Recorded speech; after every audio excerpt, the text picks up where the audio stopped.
Everyone, आज की class में हम लोग बायोलॉजिकल क्लासिफिकेशन को वन शॉट में रिवाइज करने वाले हैं। जो भी इस चैप्टर के कोर कंसेप्ट्स हैं वो मैं आपको इस छोटे से वीडियो में जल्दी से रिवाइज करा देती हूँ।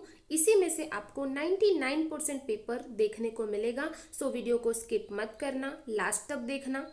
अगर आप चैनल पर नए हो तो चैनल को सब्सक्राइब करना, वीडियो पसंद आए तो वीडियो को लाइक करना। सो बिना किसी देरी के हम लोग शुरू करते हैं, ठीक है।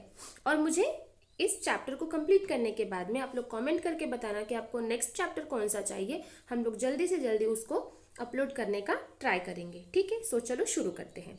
अर्लीस्ट क्लासिफिकेशन जो था वो किसने दिया था? बाय एरिस्टोटल, मतलब एरिस्टोटल ने दिया था। ये एक क्वेश्चन पूछा जाता है, ठीक है। अर्लीस्ट क्लासिफिकेशन एरिस्टोटल सर ने दिए थे। उन्होंने क्या किए? प्लांट्स एंड एनिमल्स में ऑर्गेनिज्म को डिवाइड किया। प्लांट्स में उन्होंने 3 कैटेगरीज बनाई। प्लांट्स को उन्होंने 3 सब कैटेगरीज में डिवाइड किया, जिसमें एक को उन्होंने ट्री में डाला, शर्ब्स में डाला एंड हर्ब्स में डाला। ये 3 कैटेगरीज हो गई। देन एनिमल्स को उन्होंने 2 ग्रुप्स में डिवाइड किया, इनाइमा एंड अनाइमा। इनाइमा मतलब ऐसा एनिमल जिसमें रेड ब्लड प्रेजेंट होगा, एंड अनाइमा मतलब रेड ब्लड एब्सेंट होगा। आप इसमें याद रख लो, ए फॉर एब्सेंट, ठीक है। उसके बाद में एक इंपॉर्टेंट चीज आ जाती है कि जो क्लासिफिकेशन सिस्टम है वो किसने दिया था। फर्स्ट साइंटिफिक क्लासिफिकेशन जो है वो एरिस्टोटल ने दिया, ओके, ये चीज याद हो गई। देन दूसरी 2 किंगडम क्लासिफिकेशन लिनियस ने दिया, 3 किंगडम क्लासिफिकेशन हैकल ने, 4 किंगडम कोपलैंड ने, 5 किंगडम आर.एच. विटेकर ने 1969 में। ये बहुत बार पूछा गया है, ध्यान में रखना। एंड 6 किंगडम क्लासिफिकेशन जो है वो कार्ल वूज ने दिया था, ठीक है। अब हमारे पास में जो अर्ली क्लासिफिकेशंस थे उसमें क्या क्या प्रॉब्लम्स थी वो हम लोग देखते कि क्यों अर्ली क्लासिफिकेशन जो है वो यूजफुल नहीं रह पाया या वो वही नहीं चला। 5 किंगडम क्लासिफिकेशन की डिस्कवरी क्यों हुई, ठीक है। सो इसमें क्या है, देखो पहला ड्रॉबैक इसका क्या था कि bacteria, blue green algae, bryophyte, pteridophyte, gymnosperm, angiosperm, ये जो थे इसको एक प्लांट वाली कैटेगरी में प्लेस कर दिया गया था। क्यों? Due to the presence of cell wall, ठीक है। उसके बाद में फंजाई हेट्रोट्रॉफ है, प्लांट्स ऑटोट्रॉफ्स है, लेकिन इनको भी साथ में रख दिया। मतलब हेट्रोट्रॉप्स और ऑटोट्रॉप्स दोनों को साथ में डाल दिया। ये भी तो ड्रॉबैक हुआ ना। हम कैसे किसी को जो खाना बना सकता है और जो नहीं बना सकता हम उसको एक ही साथ में डाल देंगे, राइट। उसके बाद में क्लैमाइडोमोनास और स्पाइरोगायरा को इन्होंने साथ में रख दिया। अब कैसे? क्लैमाइडोमोनास जो है ये यूनिसेलुलर है एंड स्पाइरोगायरा जो है ये मल्टी सेलुलर है, इनको भी साथ में रख दिया। ये भी ड्रॉबैक हो गया।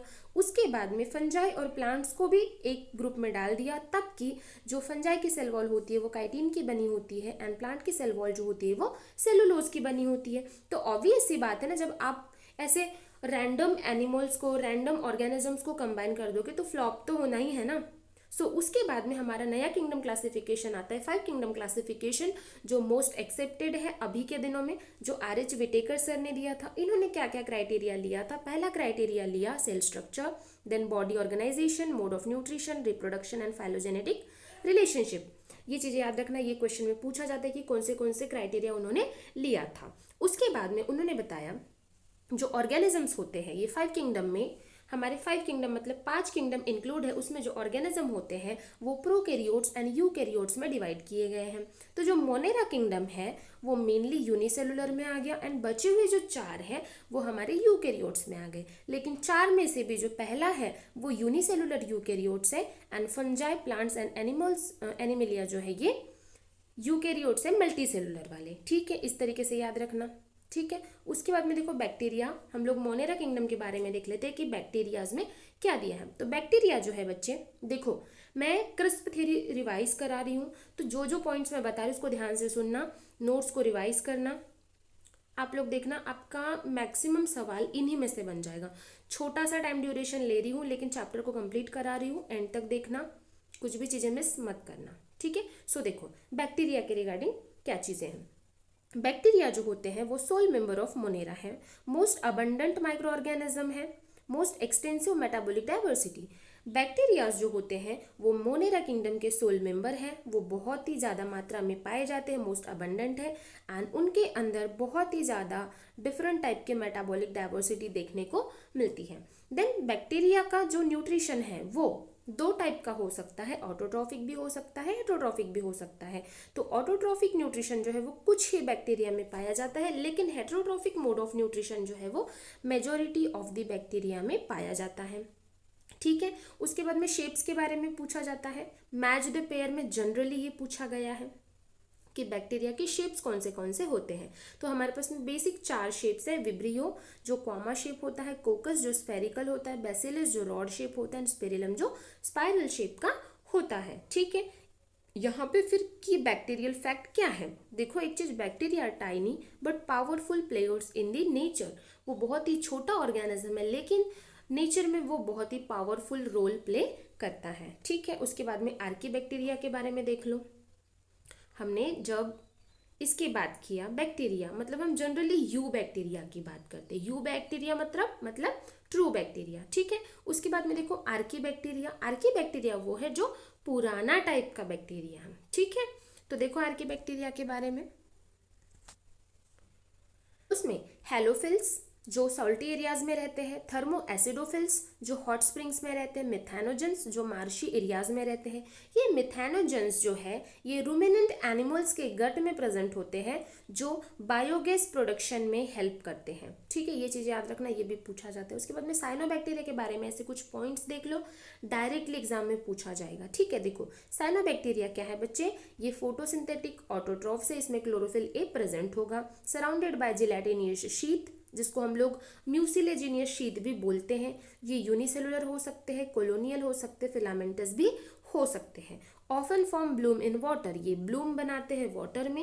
And fix atmospheric nitrogen in specialised cell called heterocyst, और इनके अंदर ऐसी कुछ स्पेशलाइज्ड सेल होती है जो नाइट्रोजन को, एटमॉस्फेरिक नाइट्रोजन को फिक्स करती है, जिसको हम लोग हेट्रोसिस्ट बोलते हैं। ये चारों पॉइंट्स इंपॉर्टेंट है, एग्जाम में डायरेक्टली पूछा गया है और आगे भी पूछे जाने के चांसेस है। ठीक है। ये इंपॉर्टेंट पॉइंट्स देखो क्या चीज़ें हैं। और हेट्रोट्रॉफिक बैक्टीरिया जो होते हैं ये मोस्ट अबंडेंट होते हैं, जैसे मैंने ऊपर बताया आपको। मेजॉरिटी आर डिकम्पोजर्स, उसमें से भी हेट्रोट्रॉफिक में से भी मेजॉरिटी जो होते हैं वो डिकम्पोजर्स होते हैं। दूसरा हेल्पफुल इन मेकिंग कर्ड, ये कर्ड बनाने में, एंटीबायोटिक्स बनाने में हेल्प करते हैं। And nitrogen fixing, legume plants के रूट में ये नाइट्रोजन फिक्सिंग करने में भी हेल्प करता है। ठीक है। फिर बैक्टीरियाज जो होते हैं वो जनरली हम लोग जानते हैं कि वो हमेशा डिसीज कॉज करते हैं, राइट। अब उसके कुछ अच्छे भी फायदे हैं तो कुछ नुकसान भी है। तो ये हो गया हमारा क्या चीज़, ये नुकसान हो गया, ये फायदा हो गया कि कर्ड एंटीबायोटिक और नाइट्रोजन फिक्सिंग में हेल्प कर रहा है, तो ये हमारा बेनिफिट हो गया। लेकिन लॉस क्या है हमारा, some common bacterial diseases are there जो बैक्टीरिया कॉज करता है। क्या क्या है, cholera, typhoid, tetanus and citrus canker. ठीक है, ये याद रखो। फिर हम देख लेते हैं कि रिप्रोडक्शन किस टाइप का होता है बैक्टीरिया में। तो मेनली जो बैक्टीरिया है वो फिजन से रिप्रोड्यूस करता है, स्पोर फॉर्मेशन करता है, लेकिन कब, अनफेवरेबल कंडीशन में। एंड सेक्सुअल रिप्रोडक्शन भी होता है। कैसे होता है, by adopting a primitive type of DNA transfer from one bacterium to another, मतलब एक बैक्टीरियम से अनादर बैक्टीरियम में उसका जो जेनेटिक मटेरियल होता है वो ट्रांसफर हो जाता है। ठीक है। उसके बाद में माइकोप्लाज्मा के रिगार्डिंग देख लो। माइकोप्लाज्मा एक ऐसा ऑर्गेनिज्म है जिसके अंदर सेल वॉल नहीं होती, वो स्मॉलेस्ट लिविंग सेल है, ये ऑक्सीजन के बिना भी रह सकता है। एंड मेनी आर पैथोजेनिक, और ये जो होते हैं पैथोजेनिक होते हैं जो डिसीज कॉज करते हैं। ठीक है। किंगडम मोनेरा को मैंने यहाँ पे कंप्लीट कर दिया है। अब मूव करते हैं किंगडम प्रोटिस्टा पे। तो किंगडम प्रोटिस्टा के रिगार्डिंग जब मैंने बोला तो मैंने सबसे पहली चीज़ यही बोला आपसे कि वो यूनिसेलुलर यूकैरियोटिक किंगडम है जिसके 5 सब क्लासेस है, chrysophytes, dinoflagellates, euglenoids, slime moulds and protozoans. ठीक है। उसके बाद में ये देखो हमारे क्राइजोफाइट्स के बारे में हम लोग देखते हैं। तो क्या है, इसमें 2 एग्जाम्पल्स आते हैं, डायटम्स एंड डेजमिड्स। डेजमिड्स को गोल्डन एल्गी बोला जाता है, डायटम्स एंड डेजमिड्स। ठीक है। उसके बाद में क्या बोला, देखो cell wall as in soap box. क्या है, सेल वॉल उसकी कैसी होती है, form overlapping shells which fit together as in soap box. एक सोप बॉक्स में से सेल जो होती है वो ऐसे फिक्स हो जाती है, इस तरीके की उसकी सेल वॉल प्रेजेंट होती है। ये जो है हमारा fresh water and marine water दोनों में प्रेजेंट होता है। Float passively in water current जिसको हम लोग प्लैंकटन बोलते हैं, ये फोटोसिंथेसिस करते हैं। ठीक है। Walls are embedded with silica present होती है इनकी वॉल्स में। डायएटोमिशियस अर्थ बना लेते हैं ये, जब बहुत दिनों तक अर्थ मतलब समुद्र में जब ये डायएटम्स और डेजमिड जो होते हैं वो जो डिपोजिशन हो जाता है उनका सी सरफेस पे, उसको हम लोग डायटोमिशियस अर्थ बोलते हैं। सेल वॉल डिपोजिशन हो गया, ठीक है। अब इसका यूजेस क्या है कि इसमें सिलिका प्रेजेंट है, तो कुछ तो होगा ना इसका यूज। तो इसका यूज क्या है, polishing, filtration and filtration of oils and syrups. Polishing, filtration of oils and syrups, ये इसके यूजेस हैं, ठीक है। And diatoms are chief producers in the ocean, ठीक है। चलो उसके बाद में डायनोफ्लैजिलेट्स के बारे में देख लेते हैं। डायनोफ्लैजिलेट्स जो होते हैं बच्चे, ये मोस्टली मरीन होते हैं एंड फोटोसिंथेटिक होते हैं। Appears yellow, green, blue and red due to the pigment. इनमें कुछ पिगमेंट्स प्रेजेंट होता है जिनकी वजह से ये येलो, ग्रीन या ब्लू या रेड ऐसे पाए जाते हैं। सेल वॉल जो होती है वो स्टिफ सेलुलोजिक प्लेट की बनी हुई होती है। इसमें दो फ्लैजेला प्रेजेंट होते हैं, एक लॉन्जिट्यूडनल एंड एक ट्रांसवर्स, ठीक है। रेड टाइड्स क्या है, ये रेड टाइड्स बनाता है, मतलब क्या है, rapid multiplication of red dinoflagellates make red appearance of the sea. जो रेड डायनोफ्लैजिलेट्स होती है उसका मल्टीप्लिकेशन इतनी जल्दी हो जाता है कि वो पूरे के पूरे समुद्र को लाल कर देता है, लाल अपीयर होता है, जिसमें हम लोग गोनियोलिक्स बोलते हैं, जो टॉक्सिन रिलीज करता है मरीन एनिमल्स को, वो किल कर देता है। ऑब्वियसली बात है, टॉक्सिन रिलीज कर रहा है, वो जहर रिलीज कर रहा है, तो जो समुद्र में रहने वाले जीव है उनको वो मार देता है, ठीक है। उसके बाद में देखो यूग्लिनोइड्स के बारे में क्या चीज़ें हैं। मेजरली ये जो होते हैं फ्रेश वाटर होते हैं और स्टेगनेंट वाटर में, रुके हुए पानी में भी ये पाए जाते हैं। Instead of cell wall protein rich layer pellicle is present. इनके पास सेल वॉल नहीं होती, लेकिन सेल वॉल की जगह प्रोटीन रिच लेयर प्रेजेंट होती है, जिसको हम लोग पेलिकल बोलते हैं, ओके, जो उनकी बॉडी को काफ़ी फ्लेक्सिबल बनाता है।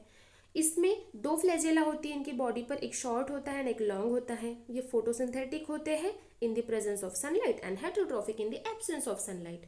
मतलब यूग्लिनोइड्स एक ऐसा जीव है जिनको लाइट मिला तो वो फोटोसिंथेसिस करेंगे, नहीं मिला तो हेटरोट्रॉफ के जैसा काम करेंगे, ठीक है। Pigments identical to higher plants, मतलब ऐसे पिगमेंट होते हैं जो हायर प्लांट्स में प्रेजेंट होते, तो कौन सा है वो, क्लोरोफिल ए, ठीक है। उसके बाद में देखो स्लाइम मोल्ड्स के बारे में क्या चीज़ें बोला, जल्दी जल्दी खत्म कर लेते हैं, जल्दी से हो जाएगा, ठीक है। स्लाइम मोल्ड्स क्या है, ये सेप्रोफिटिक प्रोटिस्ट है।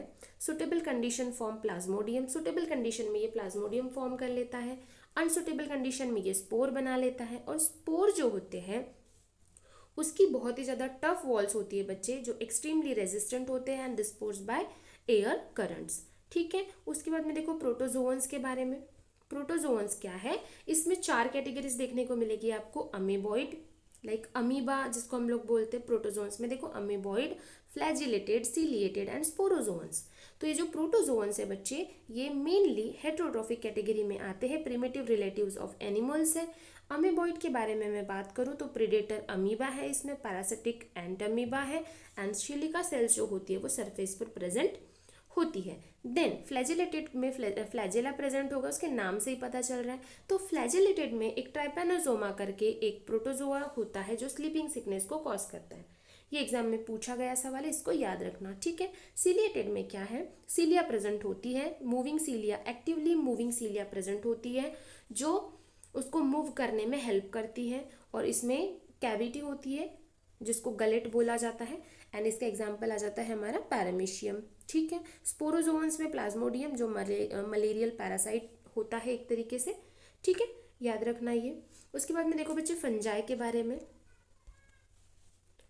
फंजाई जो है हमारा एक हेटरोट्रॉफिक ग्रुप है जहाँ पे हेटरोट्रॉफिक ऑर्गेनिजम्स पाए जाते हैं, ठीक है। देखो क्या बोल रहा है, fungi are filamentous except yeast. Fungi जो होती है वे फिलामेंटस बॉडी होती है, लेकिन ईस्ट जो होती है उसकी यूनिसेलुलर बॉडी होती है, ठीक है, नॉन फिलामेंटस होती है। Body consist of thread like hyphae, उसकी बॉडी जो फंजाई की जो बॉडी होती है वो थ्रेड लाइक स्ट्रक्चर से बनी होती है जिसको हाइफे बोलते हैं and network of hyphae called mycelium. जैसे कि अगर ये फंजाई है, इसमें ये एक सिंगल हाइफे है, तो ऐसे ढेर सारे हाइफे मिलकर बना देते हैं माइसेलियम। माइसेलियम मतलब एक नेटवर्क बना देते हैं। उसके बाद में फंजाई जो होती है, फंजाई की जो हाइफे होती है वो 2 टाइप की होती है, पहली सिनोसिटिक एंड दूसरी सेप्टेड। तो सिनोसिटिक मतलब क्या होता है कि सारा का सारा जो साइटोप्लाज्म होता है वो मिक्सअप होता है एंड उसमें मल्टीन्यूक्लिएटेड सिचुएशन जो होती है वो देखने को मिलती है। एंड सेप्टेड में क्या होता है कि हर न्यूक्लियस के बाद में ये जो सेप्टा दिख रहा है ऐसे बाउंड्रीज प्रेजेंट होती है जिससे वो सेपरेट नजर आता है। तो इसी के बेसिस पर हमारी जो फिर फंजाई की क्लासेस है उसमें जो उसकी सब कैटेगरीज है ना, उसमें उसका ये किया गया। जैसे कि देखो ये चीज़ें दी हुई है यहाँ पे कि किस तरीके से उनकी मतलब हाइफी दी हुई है करके, ठीक है। उसके बाद में देखो इसमें रिप्रोडक्शन किस तरीके से होता है वो चीज़ें देख लो। इसमें सेक्सुअल रिप्रोडक्शन किस तरीके से होता है, प्लाज्मोगैमी हो जाता है पहले। तो प्लाज्मोगैमी का मतलब क्या है, देखो 4 स्टेजेस है इसमें, आपको वो चीज़ें याद रखनी। पहला प्लाज्मोगैमी होगा, देन कैरियोगैमी होगा, फिर डाइकैरियोन स्टेज बनेगा एंड डाइकैरियो फेज में फिर वो टूट जाता है। तो देखो fusion of protoplast of 2 motile and non motile gametes. तो मोटाइल गैमेट जो होता है वो जनरली मेल गैमेट होता है, नॉन मोटाइल गैमेट जो होता है वो फीमेल गैमेट होता है, ठीक है। कैरियोगैमी मतलब कैरियो का मतलब न्यूक्लियस होता है, तो फ्यूजन ऑफ 2 न्यूक्लिया है, ठीक है। डाइकैरियोन फेज कैसे बन गया, जब ये न्यूक्लियस दोनों मिल गए ना, तो ये डाइकैरियोन स्टेज बन गया। फिर एक तरीके से देखो यहाँ पे शो कर रहा है, ठीक है। And dikaryophase, phase of dikaryon, जिसको हम लोग डाइकैरियोफेज बोलते हैं। देन क्या बोल रहा है, dikaryon phase seen in ascomycetes and basidiomycetes. हमें क्वेश्चन में पूछा जाएगा कि डाइकैरियोन फेज जो है वो कौन सी सब क्लासेस में दिखाई देता है, तो हमारा आंसर होना चाहिए एस्कोमाइसिटीज एंड बैसिडियोमाइसिटीज, ठीक है। उसके बाद माइसिलियम के बेसिस पर या इनकी हाइफी कैसी है उसके बेसिस पर देखो ये मैंने कुछ कंक्लूजन्स बनाए हैं। फाइकोमाइसिटीज जो होते हैं बच्चे, उसमें एसेप्टेड एंड सिनोसिटिक माइसिलियम प्रेजेंट होती है। बाकी फाइकोमाइसिटीज को छोड़ के एस्कोमाइसिटीज, बैसिडियोमाइसिटीज एंड ड्यूटेरोमाइसिटीज, ये तीनों में सेप्टेट एंड ब्रांच होती है। एक याद रख लो, बाकी का 3 याद हो जाएगा, ठीक है। उसके बाद में देखो फाइकोमाइसिटीज के बारे में हम लोग क्या मतलब डिटेल में देख लेते हैं चीज़ें। तो फाइकोमाइसिटीज जो होती है उसमें एरियल हैबिटेट होता है, डिकेइंग वुड पे वो पाई जाती है, डैम्प प्लेसेस में पाई जाती है, पैरासिटिक भी होती है। इसके एग्जाम्पल में आ जाते हैं हमारे म्यूकोर, राइजोपस एंड अल्बियोगो, ठीक है।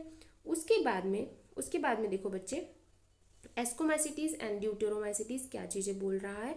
एस्कोमाइसिटीज में इधर हो जाती हूँ मैं, देखो एस्कोमाइसिटीज में ये कैसी होती है, सैप्रोफिटिक होती है, डिकम्पोजर होती है, पैरासिटिक होती है एंड कॉर्पोरोफिलस होती है, जो डंग पे ग्रो करती है। डंग मतलब गोबर पे वो ग्रो करती है, इसलिए हम उसको कॉप्रोफिलस बोलते हैं, ठीक है। मोस्टली यूनिसेलुलर होती है जैसे पेनिसिलियम एंड मोस्टली मल्टीसेलुलर होती है जैसे कि पेनिसिलियम एंड रेयरली यूनिसेलुलर होती है जैसे कि ईस्ट, ठीक है। इसके एग्जाम्पल में क्या क्या चीज़ें आ जाएगी, Aspergillus, क्लैविसेप्स, Neurospora, morals and ruffles. Neurospora के बारे में एक क्वेश्चन जनरली पूछा जाता है और वो क्वेश्चन है कि न्यूरोस्पोरा जो है वो जेनेटिक वर्क में हेल्प आता है, ठीक है। ये चीज़ें हो गई। देन देखो हमारा बेसिडियोमाइसिटीज के रिगार्डिंग, बेसिडियोमाइसिटीज जो है बच्चे, इसमें एसेक्सुअल स्पोर्स पाए जाते हैं। एसेक्सुअल स्पोर्स जो होते हैं वो जनरली एब्सेंट होते हैं। 6 ऑर्गन्स इसमें एब्सेंट होते हैं, ठीक है। प्लाज्मोगैमी क्या है, fusion of 2 different strains vegetative and somatic cells, ठीक है। उसके बाद में इसके एग्जाम्पल में क्या क्या आ जाता है, एगैरिकस जिसे हम मशरूम बोलते हैं, उस्टेलैगो जिसको स्मट बोलते हैं, पक्सीनिया जिसको रस्ट बोलते हैं, ठीक है। ये हो गया। उसके बाद ड्यूटेरोमाइसिटीज जो है ये इम्परफेक्ट फंजाई है, क्यों, क्योंकि इसमें सिर्फ एसेक्सुअल फेज ही हमें पता है, बाकी का इसका सेक्सुअल स्टेज अभी तक हमने डिस्कवर नहीं किया है, ठीक है। और इसके एग्जाम्पल में आ जाता है कोलेट्रोट्राइकम, अल्टरनेरिया एंड ट्राइकोडर्मा। इसमें एग्जाम्पल पूछा जाता है, एग्जाम्पल के साथ साथ वो फीचर को भी कंबाइन करते हैं, तो आप लोग उस चीज़ को ध्यान रखना, ठीक है। ये बता दिया मैंने, ये स्पोर वाला बताया नहीं। देखो स्पोर कन्फ्यूजन्स कैसे होती है कि स्पोर कौन सा प्रेजेंट होगा, तो फाइकोमाइसिटीज में सेक्सुअल स्पोर नहीं प्रेजेंट होता, लेकिन एसेक्सुअल स्पोर जो प्रेजेंट होते हैं वो स्पोरेंजियोस्पोर होते हैं, जू या एप्लानोस्पोर होंगे, ठीक है। एस्कोमाइसिटीज में सेक्सुअल स्पोर जो है वो एस्कोस्पोर्स है एंड एसेक्सुअल कोनिडियोस्पोर है, ठीक है। बेसिडियोमाइसिटीज में बेसिडियोस्पोर है, इसमें सेक्सुअल स्पोर प्रेजेंट नहीं होता, बेसिडियोमाइसिटीज में सेक्सुअल स्पोर बेसिडियोस्पोर है, एसेक्सुअल स्पोर एब्सेंट होता है, ठीक है। एंड ड्यूटेरोमाइसिटीज में सेक्सुअल स्पोर एब्सेंट होता है, एसेक्सुअल स्पोर में कोनिडियोस्पोर ये आते हैं, ठीक है। एक कंफ्यूजन और क्या होती है, एक्सोजिनस प्रोड्यूस होता है या एंडोजिनसली प्रोड्यूस होता है। तो एक्सोजिनस में आपको सिर्फ 2 याद रखना है, कोनिडियोस्पोर एंड बेसिडियोस्पोर, बाकी के फिर जो होते हैं उनमें सब में एंडोजिनसली प्रोड्यूस होने वाले स्पोर होते हैं, ठीक है। उसके बाद में लास्ट का छोटा सा पार्ट बचा, उसको भी जल्दी से हम लोग कवर कर लेते हैं। वायरसेस के बारे में दिया हुआ है, सो देखो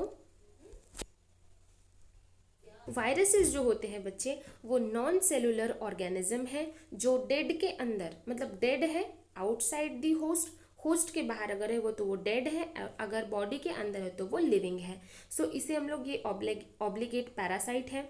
वायरस क्या करता है, जिस भी ऑर्गेनिज्म के अंदर वो चले जाएगा उनकी मशीनरी को वो टेक ओवर कर लेता है और अपना डीएनए वो रेप्लिकेट करता है। तो takes over machinery of host, replicate themselves, start killing the host. ठीक है, यहाँ पे देखो फंजाई का क्विक गाइड जो है वो मैंने जो अभी बताया है वही है, आप एक बार देख लो, इसको रीड कर लो, कुछ लगता है तो स्क्रीनशॉट ले लो, पढ़ते रहना, कुछ कन्फ्यूजन है तो मुझे ज़रूर से बता देना।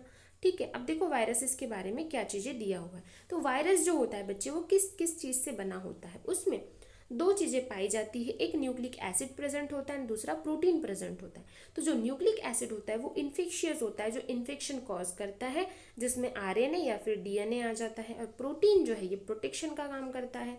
तो प्रोटेक्शन प्रोवाइड करने वाला वो एक कोट है जो कैप्सिड से बना होता है। और कैप्सिड जो होता है बच्चे वो मिनी कैप्सोमियर के अरेंजमेंट से बनता है। ठीक है, इसमें देखो दो एग्जाम्पल्स दिए हैं। हेलिकल स्ट्रक्चर किसका होता है, टीएमवी का, मतलब टोबैको मोजैक वायरस। और पॉलीहेड्रल किसका होता है, बैक्टीरियोफेज का होता है।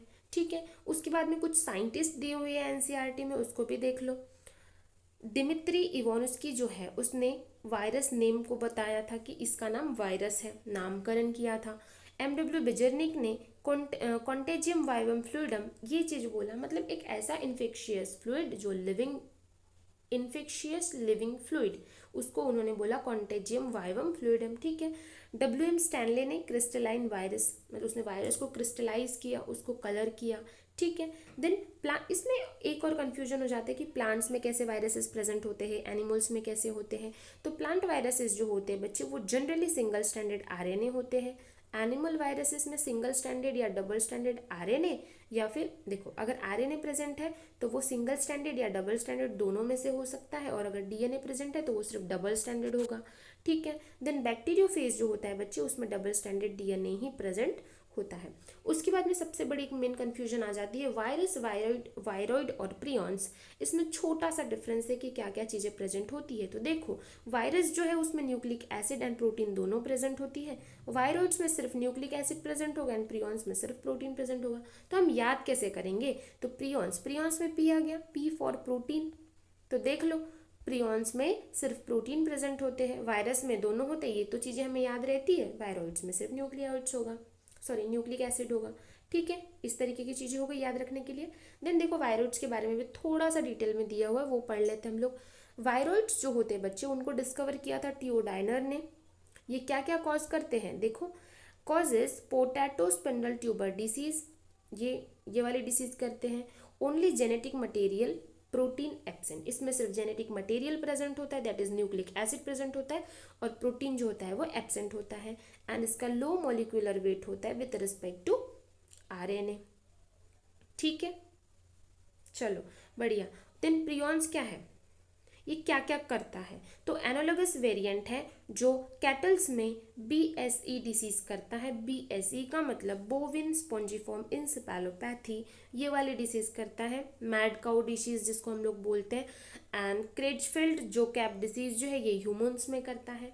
ठीक है, देन लाइकेंस के रिगार्डिंग देख लेते हैं, लाइकेंस क्या चीज़ें हैं। तो लाइकेन में हमारे पास दो पार्ट होती है, एक एल्गल पार्ट होता है, एक फंगल पार्ट होता है। तो जो एल्गल पार्ट होता है हम उसको फाइकोबायोंट बोलते हैं, एंड फंगल पार्ट जो है उसको माइकोबायोंट बोलते हैं। जो एल्गल पार्ट होता है वो ऑटोट्रॉफिक होता है, फंगल पार्ट जो होता है वो हेट्रोट्रॉफिक होता है। तो ये लोग क्या करते हैं, मतलब सिम्बायोटिक एसोसिएशन शो करते हैं। तो ये दोनों एक दूसरे की हेल्प करते रहते हैं। तो जो एल्गी होता है वो फंजाई को फूड प्रोवाइड करता है, एंड बदले में जो फंजाई है ये शेल्टर देती है and minerals and water absorb करके इनको देती है। ठीक है, ये जो लाइकेंस होते हैं बच्चे ये पॉल्यूशन इंडिकेटर है, पॉल्यूटेंट इंडिकेटर है, जो मतलब पॉल्यूटेड एरिया में ये ग्रो नहीं करते। मतलब हम बोल सकते हैं कि जहाँ पे लाइकेंस ग्रो नहीं है मतलब वो पॉल्यूटेड एरिया है। ठीक है, देखो यही चीज़ें मैंने आपको ऊपर वाली स्लाइड में बता दिया था। आप मुझे ज़रूर बताना कमेंट सेक्शन में आपको क्लास कैसी लगी, इतने जल्दी रिवाइज कर पाते हो खुद से या मैंने कराया तो जल्दी हो गया, ज़रूर बताना। नए हो चैनल पे तो सब्सक्राइब करना। मिलते हैं जल्दी ही नेक्स्ट क्लास में। आपकी अगर किसी चैप्टर को लेकर डिमांड है तो मुझे ज़रूर बताना। तब तक के लिए बाय बाय बच्चे।